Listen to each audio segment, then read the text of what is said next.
Maharaja gold and diamonds, toll junction, Edappally, Palluruthy, Tripunithura, Kalady, Eramalloor, Aroor പള്ളി, Thuravoor, Thrissur. CPIM നേതാവ് PB ചന്ദ്രബാബുവിന്റെ 8ാം അനുസ്മരണ ദിനത്തോടനുബന്ധിച്ച് പതാക ഉയർത്തലും പുഷ്പാർച്ചനയും നടന്നു. അന്തരിച്ച CPIM നേതാവ് PB ചന്ദ്രബാബുവിന്റെ 8ാം അനുസ്മരണ ദിനത്തിന്റെ ഭാഗമായി പുഷ്പാർച്ചനയും പതാക ഉയർത്തലും നടന്നു. ലോക്കൽ കമ്മിറ്റി സെക്രട്ടറി സൂചിപ്പിച്ചതുപോലെ ഈ പ്രദേശത്തിന്റെ നേതാവാക്കി, കുമ്പളങ്ങിയുടെ നേതാവായി വിവിധ സംഘടനകൾ രൂപീകരിച്ച് ആ സംഘടനകളുടെ ജില്ലാ തലത്തിലുള്ള നേതാവായി ഈ പ്രദേശത്തെ ബഹുജനങ്ങളെ സഹായിക്കാൻ കഴിയാവുന്ന എല്ലാ തരത്തിലുമുള്ള നിരവധി സംഘടനകൾ രൂപീകരിച്ചുകൊണ്ട് അവരുടെ ഒരു സഹായ ഹസ്തമായി പ്രവർത്തിച്ചു വരുന്ന സന്ദർഭത്തിലാണ് നമ്മുടെ പ്രിയപ്പെട്ട ചന്ദ്രബാബു നമ്മെ വിട്ടുപിരിയുന്നത്. ചന്ദ്രബാബു ആരായിരുന്നു, ചന്ദ്രബാബു എങ്ങനെയായിരുന്നു എന്നെല്ലാം അദ്ദേഹത്തിന്റെ ഭൗതിക ശരീരം അടക്കം ചെയ്യുന്നതുമായി ബന്ധപ്പെട്ടുകൊണ്ട് CPIMന്റെ ലോക്കൽ കമ്മിറ്റി ഓഫീസിൽ പൊതുദർശനത്തിന് വെക്കുന്നതിന് വേണ്ടി വീട്ടിൽ നിന്നെടുത്ത് ഇവിടെ നിന്ന് കാൽനടയായി CPIMന്റെ നോർത്ത് ലോക്കൽ കമ്മിറ്റി ഓഫീസിലേക്ക് നടന്നു നീങ്ങിയ ഇന്നത്തെ പാർട്ടിയുടെ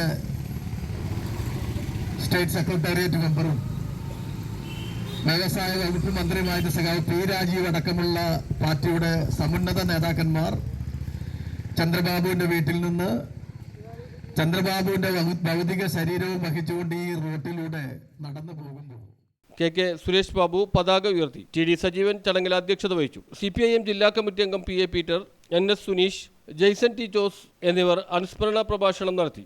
സഖാവിനെ ഒരു നോക്ക് കാണുന്നതിന് വേണ്ടി ഓടിയെത്തിയ ആയിരക്കണക്കിന് കുമ്പളങ്ങിയിലെ വിവിധ ബഹുജനങ്ങൾ സഖാവിനുള്ള അംഗീകാരം ആ അവസാന നിമിഷത്തിൽ നമുക്ക് എല്ലാവർക്കും കാണാൻ കഴിയും.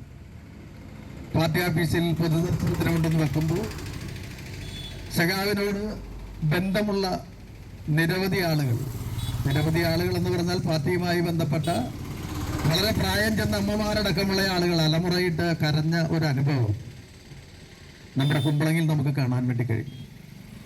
സഖാവ് ഉയർത്തിപ്പിടിച്ച രാഷ്ട്രീയം, കമ്മ്യൂണിസ്റ്റ് പാർട്ടിയുടെ ഭാഗമായി നിരവധി ത്യാഗപൂർണമായ പ്രവർത്തനം നടത്തി അന്നത്തെ സാഹചര്യത്തിൽ വളർന്നു വന്നപ്പോൾ കുമ്പളങ്ങിയിലെ പാവപ്പെട്ട മുഴുവൻ ആളുകളെയും സഹായിക്കാൻ കഴിയാവുന്ന, ഏതൊരാവശ്യത്തിനും ഓടിയെത്താൻ കഴിയാവുന്ന ഒരാള് എന്ന നിലയിൽ ഈ പ്രദേശത്തെ മുഴുവൻ ജനങ്ങളും സഖാവ് ചന്ദ്രബാബുവിനെ നോക്കിക്കാണുന്ന ഒരു സന്ദർഭത്തിലാണ് സഖാവ് നമ്മെ വിട്ടുപിരിക്കുന്നത്. സഖാവിന്റെ സ്മരണ പുതുക്കുന്ന ഈ സന്ദർഭം CPIMന്റെ 24ാമത് പാർട്ടി കോൺഗ്രസ് മധുരയിൽ തുടങ്ങി. News bureau, Kumbalangi.